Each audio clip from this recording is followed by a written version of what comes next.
The dark cabin of the overnight London-New York flight trembled with the low hum of the turbines. Outside the windows, nothing but endless blackness, scattered with rare stars. Passengers slept. Some buried themselves in tablets, others hid under thin blankets. The air smelled of plastic, coffee, and that faint trace of exhaustion, a mixture found only on night flights. Nathan Cole sat by the aisle, shoulders slumped as though his own body were being pulled down toward the earth they had left behind. On his lap lay a laptop, the pale glow of the screen throwing sharp flashes across his face. Columns of numbers and diagrams rose before his eyes like walls behind which he could hide from everything too heavy to carry. He fired off messages to employees, adjusted slides for the board presentation. He did it quickly, with relentless focus, as if speed could change more than just another deal, as if moving fast enough could somehow plug the hole in his chest. Beside him, by the window, sat Lily, a 5-year-old girl, far too quiet for her age. Her small face was turned toward the glass, eyes open but empty, as though she wasn't looking at the dark sky outside the porthole, but deeper, into a place Nathan couldn't reach. Since her mother's funeral, she hadn't spoken a single word. The silence that once seemed like tender shyness now felt like a wall. The blanket slipped from her shoulders, but she didn't fix it. Her little hand lay limp on the armrest, curled into a fist. Nathan reached out to cover it with his own, but stopped halfway. What could he say? "It'll be okay?" He didn't believe the words himself. He pulled his hand back and fixed his gaze on the screen. Fingers tapped the keys in a steady rhythm, fast and precise, like a metronome. The clicking of the keyboard became his language, a surrogate for the words he couldn't find for his daughter. Every now and then, he caught himself watching the rise and fall of her breath. Steady yet too heavy, too grown up for a child. He remembered how, just a year ago, she would fall asleep in his arms, smelling of strawberry shampoo, whispering made-up bedtime stories to her mother. And now only silence. The empty seat between them and the woman in the next row felt like a symbol of the distance growing between father and daughter. And Nathan, instead of reaching across, buried himself in numbers again, as if afraid that if he met her eyes, the silence would crash down on him with unbearable weight. The cabin lights were dimmed, leaving only the soft, warm glow above the aisles. People pulled blankets tighter, some nodded off over books, others scrolled through news on their phones. The plane settled into the rhythm of a night flight, where time no longer felt real, just the hum of engines and the occasional footsteps on the carpet. Emma Brooks moved slowly, checking each row.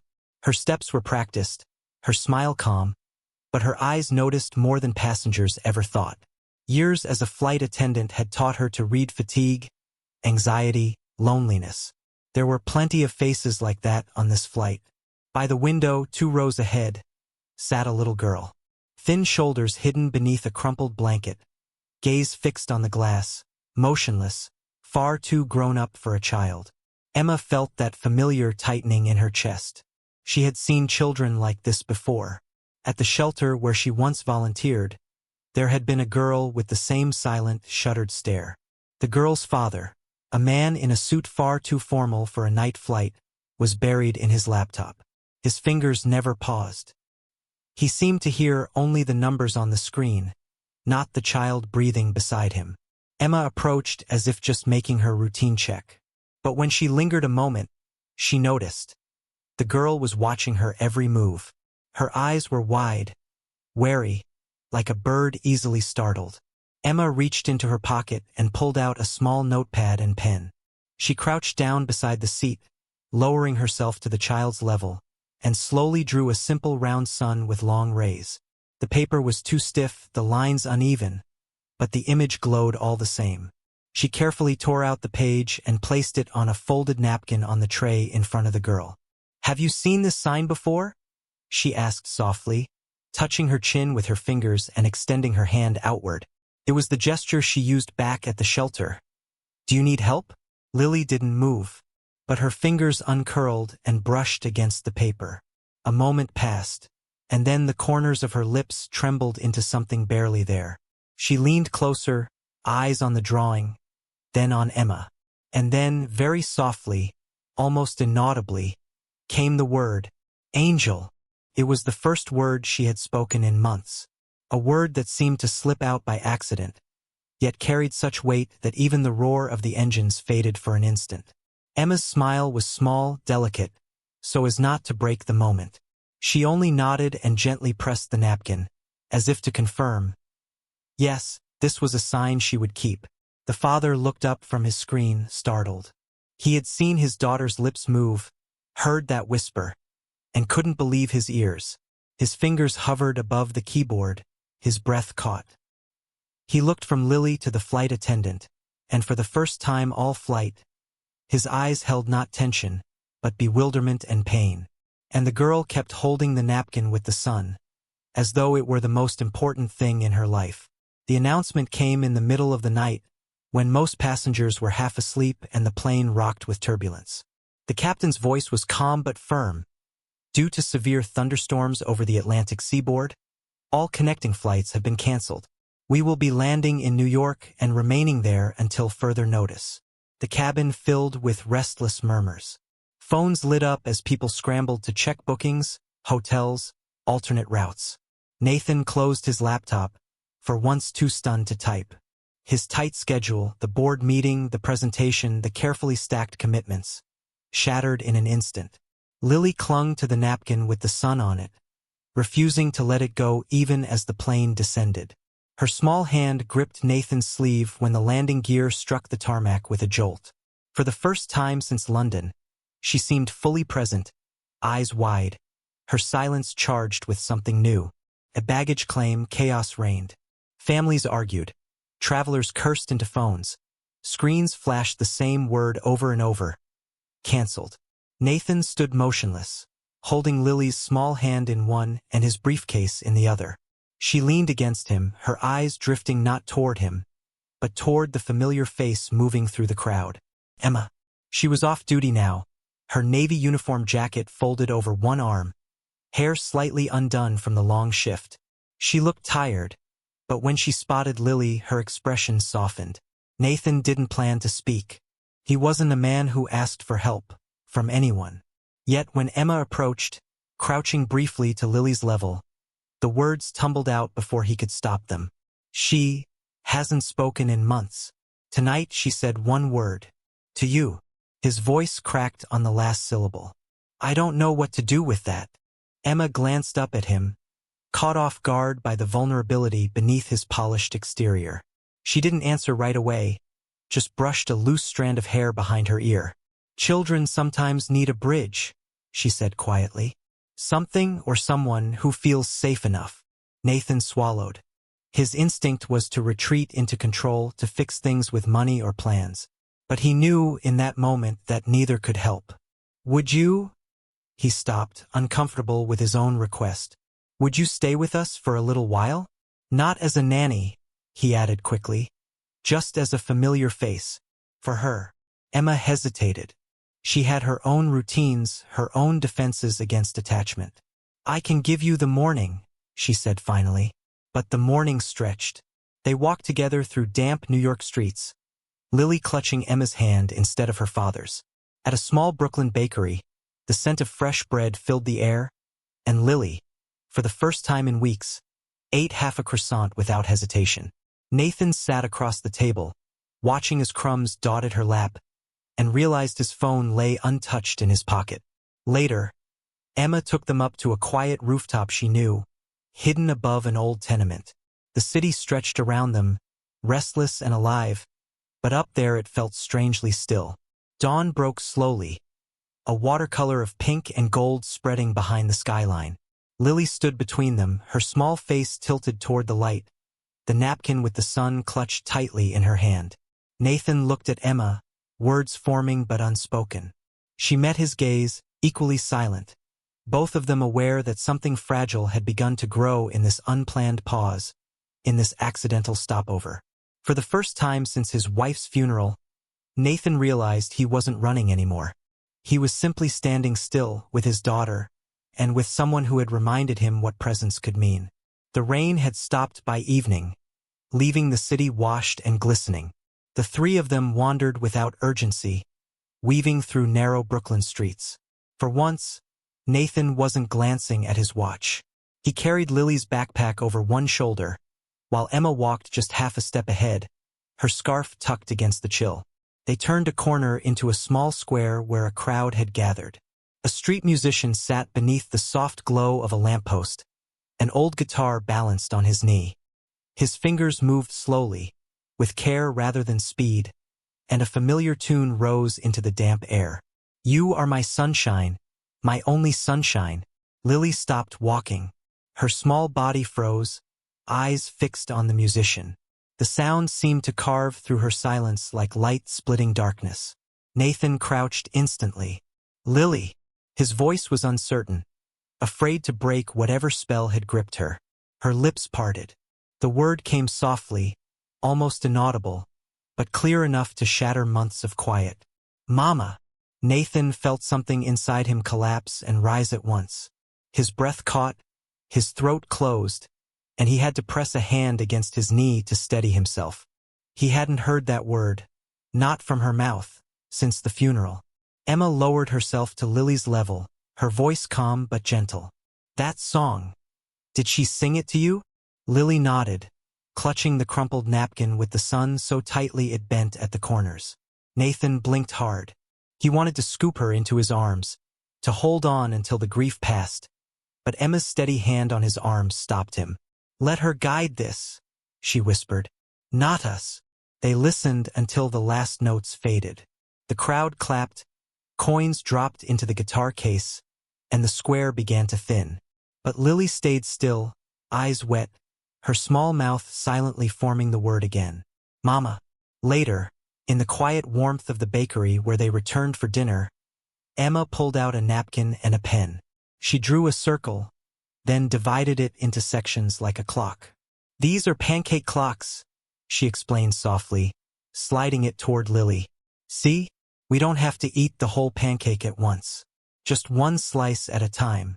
No rush." Lily studied the drawing, then looked at her croissant as if testing the theory. Slowly, she broke off a corner and placed it in her mouth. Chewed, swallowed, looked at Emma, then at her father. For the first time in weeks, she ate without shrinking back. Nathan sat opposite them, phone silent in his pocket, forgotten. He wasn't sure if it was the music, or Emma's patience, or simply the timing. But something had shifted. The air between them wasn't filled with absence anymore. It was tentative, fragile, but alive. Afterward, they walked back to the hotel. Lily skipped a little, not fully, but enough to remind Nathan of the child she had once been. He reached for her hand, and this time she let him take it. In the elevator, Emma leaned against the mirrored wall, watching father and daughter reflected in the glass. Nathan caught her gaze in the reflection. There was no corporate polish in his eyes, no armor of control. Just a man, humbled and unsure, clinging to the hope that he hadn't lost everything. When the doors opened, Lily tugged Emma's sleeve. "Stay," she whispered. It was only one word, but it carried more than any plea Nathan could have made. Emma hesitated. She had promised herself she would leave in the morning, promised not to step too close. But Lily's eyes, raw, open, waiting, undid her. "All right," she said softly, "for tonight." And so she stayed. They ended the day not with grand plans or strategies, but with Lily nestled between them on the bed, the city lights flickering through half-drawn curtains. Emma read softly from a storybook she had borrowed from the hotel lobby. Nathan sat beside them, silent, but his laptop remained closed on the desk across the room. The words of the book blended with the sound of the city outside, and for the first time in months, Lily's breathing as she fell asleep wasn't heavy with fear. Nathan watched her chest rise and fall, then looked at Emma. She met his gaze briefly before turning back to the book, her voice steady. For the first time, Nathan didn't feel like a CEO stranded between flights. He felt like a father, simply present, sharing a room where silence was no longer emptiness, but shelter. The days stretched longer than Emma had intended. She had told herself one morning, maybe one afternoon. Yet 3 sunsets had passed, and she still found herself at their side. walking through Central Park where Lily gathered fallen leaves, sharing bagels from a deli that Nathan admitted he had never stepped into before, standing on a Brooklyn rooftop, watching the city fold into twilight. Each day Lily spoke a little more. Never in full sentences, never in crowds, but enough. A whispered again, when Emma showed her a drawing trick. A soft please when she wanted her father to pass the jam. And Nathan listened with the reverence of a man who had forgotten what small words could mean. One night, after Lily had fallen asleep between them, Emma sat on the hotel balcony. The city below buzzed with taxis and sirens, but up here there was a fragile quiet. Nathan joined her, 2 mugs of tea in his hands. He passed one to her, then leaned against the railing. "She trusts you," he said. Not an accusation, not even a question. A fact that hung heavy between them. Emma didn't look at him. She stared at the steam curling into the night air. Children trust easily, until someone fails them. He studied her face, the way her jaw tightened on the last words. "That sounds personal." For a long time she said nothing. Then, quietly, "I studied child psychology once. I wanted to help kids who couldn't find their voices." She sipped the tea, though her hand trembled slightly. "But I failed. Badly. There was a family. A girl who reminded me of Lily. I thought I could help. I pushed too hard. And when it all fell apart, I left. Dropped out. I ran to the skies because it was easier to keep moving than to stay and face the weight of what I'd done." Nathan didn't answer. He simply listened the way Emma had listened to Lily. Her voice lowered further. "I swore I'd never let a child depend on me again. That's why I told myself I'd leave after one morning. And yet..." She glanced at the curtain-drawn window where Lily slept. "Here I am, already breaking my own rule." Nathan set his mug down, his hands gripping the railing. "You didn't fail, Lily," he said quietly. "You've done more in 3 days than I have in months." Emma shook her head. "That's exactly why I have to go." The silence stretched. Nathan wanted to argue, to ask her to stay, but he saw in her eyes the same fragility he recognized in his daughter, a fear of needing too much, of being needed too much in return. The next morning, Emma kept her promise. She packed her small bag before sunrise, her movements careful not to wake Lily. On the desk she left a folded paper crane, its wings slightly uneven, and beneath it a note written in small, steady letters. "Thank you for trusting me." When Lily woke and found the crane, she held it tightly, her face clouded with confusion. She didn't cry, not right away. But Nathan saw her shoulders fold inward, saw the fragile light dim. He lifted her onto his lap, holding her as she stared at the paper bird. The room felt emptier than it had in months. Nathan pressed his lips to Lily's hair, whispering words he wasn't sure she could hear. "I'll find her." But even as he said it, he wondered, was he searching for a woman, or for the choice she represented? Penn Station was loud in a way airplanes never were, the kind of noise that lived in your bones. Announcements cracked over the intercom, trains rumbled beneath the concrete, and the crowd moved in restless waves. People late, people lost, people carrying their entire lives in one worn-out suitcase. Nathan hated it instantly. The fluorescent lights, the damp smell of steel and rainwater dripping from vents, the absence of order. Yet he stood there, briefcase forgotten, Lily's paper crane in his pocket, scanning faces with a kind of desperation he had never allowed himself in business. He found her sitting alone in the waiting hall, a worn duffel at her feet, her hair pulled back into a careless knot. She was staring at the departure board like it might offer her an escape, but her hands fidgeted in her lap, restless, uncertain. For a moment, Nathan froze. He had rehearsed nothing. His entire life had been built on rehearsed pitches, polished arguments, controlled negotiations. But this was different. This wasn't about winning. He approached slowly. She looked up when his shadow crossed her bench. "You found me," Emma said quietly. No surprise in her voice, only resignation. "I wasn't looking for you," Nathan replied, his voice rougher than he intended. "I was looking for something I can't afford to lose again." Her eyes flickered with caution. "Nathan!" He cut her off, but his tone was not harsh, just raw. I don't need you to stay for Lily. You've already given her back more than I could. But you made me see what I'd been avoiding. That I've been a father in name, not in presence. That I've been hiding behind my company because it was easier than facing her silence. Emma looked away, her throat working as if to swallow back words. Nathan took a step closer. I can't change the past. I can't bring her mother back. But I can change myself. I'm done handing my life over to boardrooms and investors. If Hale wins his proxy fight, so be it. Her gaze snapped back to him. Martin Hale? He's trying to take your company. Isn't he? Nathan nodded. He'll succeed if I don't fight him. But for once, I'm not sure I want to fight. You'd just give it up? Her voice carried disbelief, but beneath it was something else. A tremor of recognition, as if she knew what surrendering meant. Not give up, Nathan said. Choose differently. Choose to be a father who sits at a bakery table and watches his daughter eat half a croissant. Choose mornings that begin with pancakes, even if they're only eaten in small slices. Choose silence that isn't absence, but presence. You showed me that. Emma shook her head slowly, struggling. You don't need me for that. No, Nathan agreed. I don't. But I wanted you to know that because of you I will. For a long time she said nothing. Around them the station roared. A train screeched, a child cried, an announcement warned of delays. But between them a stillness grew. Finally Emma exhaled. Do you know why I ran? Yes, Nathan said softly.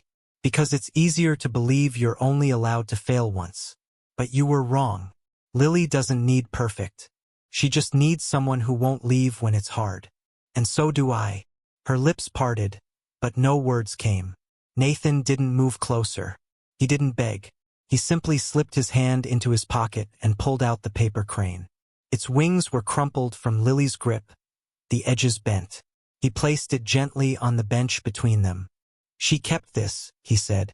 Even after you left. She held it like proof that someone saw her. I don't want to take that proof away from her. Emma's eyes filled, though she blinked the tears back quickly. Her fingers hovered, then finally touched the crane's fragile wings. You don't make this easy, she whispered. Neither does life, Nathan replied. But maybe that's the point. Before she could answer, his phone buzzed in his pocket. He didn't look at it. For the first time in years, he didn't need to. He knew what it would say. News of Hale pushing forward, of investors demanding answers. He let it ring until it stopped. Emma looked at him like she was seeing him fully for the first time. Not as a billionaire, not as a CEO, but as a man standing in a crowded station, stripped of armor, choosing the harder path. You're serious, she said. I've never been more serious, he replied. Silence stretched again, but this time it wasn't fragile. It was steady. And when Lily ran into the hall moments later, searching, calling softly, Daddy, it was Emma who bent down first, opening her arms. Lily went into them without hesitation. Nathan watched, the weight of years shifting inside him. He hadn't chased Emma to Penn Station for romance or rescue. He had come for a choice, and finally he had made it. Months later, spring settled over Brooklyn with shy colors. The chill had lifted, replaced by mornings that smelled faintly of soil and lilacs. In a small community garden tucked between two aging brick buildings, folding chairs had been set out in uneven rows. Strings of white lights looped overhead, swaying gently in the breeze. It wasn't a wedding hall, nor a boardroom, nor the kind of venue Nathan Cole was accustomed to. It was smaller, humbler, alive with birdsong and the faint hum of bees moving through blossoms. But when he looked at Lily, her dress the pale yellow of a morning sun, clutching a napkin folded carefully in her tiny hand, he knew it was perfect. The napkin, the one Emma had drawn on months earlier, 30,000 feet above the Atlantic. The childish sun, rays spreading in uneven lines, now faint from creases and handling, but preserved. Lily held it like a talisman as she walked slowly down the short aisle between chairs, carrying it the way others might carry flowers. Guests, few, only close friends, neighbors, some who had become family through kindness, smiled as she passed. Emma waited at the end, simple in a pale blue dress, her hair loose, her hands steady. No veil, no grandeur, only presence. When her eyes met Nathan's, he felt the familiar grounding he had searched for his entire life, but only truly discovered in pause, in silence, in her. The ceremony was short, vows spoken softly, more like promises whispered in the dark than declarations shouted to a crowd. Nathan spoke of surrender, not in defeat, but in choosing what mattered. Emma spoke of staying, not despite fear, but through it. Lily listened intently, her small fingers tracing the napkin's worn edges. When the words were done, and the quiet applause faded, the three of them stood together beneath the lights. Nathan lifted Lily into his arms, and Emma reached up to tuck a strand of hair from her face. The gesture was small, but Nathan felt the weight of it. A family bound not by chance, but by choice. Later, as twilight deepened, guests gathered around tables set with mismatched plates and wildflowers in jars. A local musician played softly, his guitar blending with the laughter of children chasing fireflies at the garden's edge. Nathan found himself sitting with Emma and Lily at a wooden bench, bread and olives between them, his phone nowhere in sight. Emma unfolded a pamphlet and slid it across the table. Stopover Rooms, the title read in simple font. Beneath it, for children who need calm in places that never stop moving. We launch the pilot next month, Emma said, her voice tinged with both nerves and pride. Airport lounges for kids with anxiety, with volunteers trained in selective mutism and trauma care. A pause between flights, a safe room in the noise. Nathan ran his thumb over the page. A place where silence isn't failure, he murmured. A place where silence is allowed, Emma corrected gently. Lily leaned against her father, chewing thoughtfully on a piece of bread. Then, almost as if testing the air, she whispered, "Home." Nathan froze. Emma's eyes flicked up, catching his, wide with the same astonishment. Lily repeated it, firmer this time, "Home." The garden seemed to hush around them.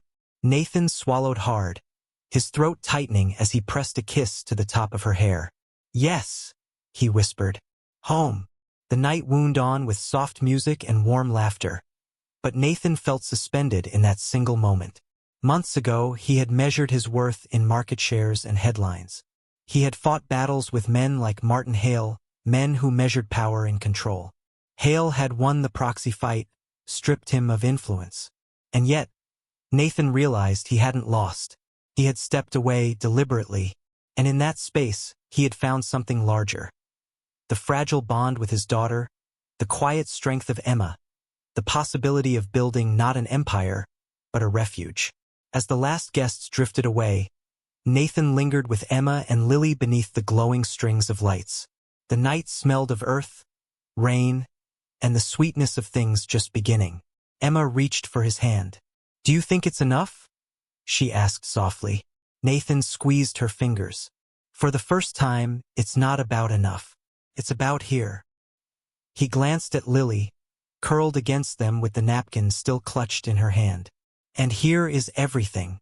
Above them, the lights swayed, their glow fragile but unwavering. And beneath them, on a wooden bench in a Brooklyn garden, a new trajectory had begun. Born not from grand gestures or flawless plans, but from one simple drawing on a napkin, a child's whispered word, and the choice to stay.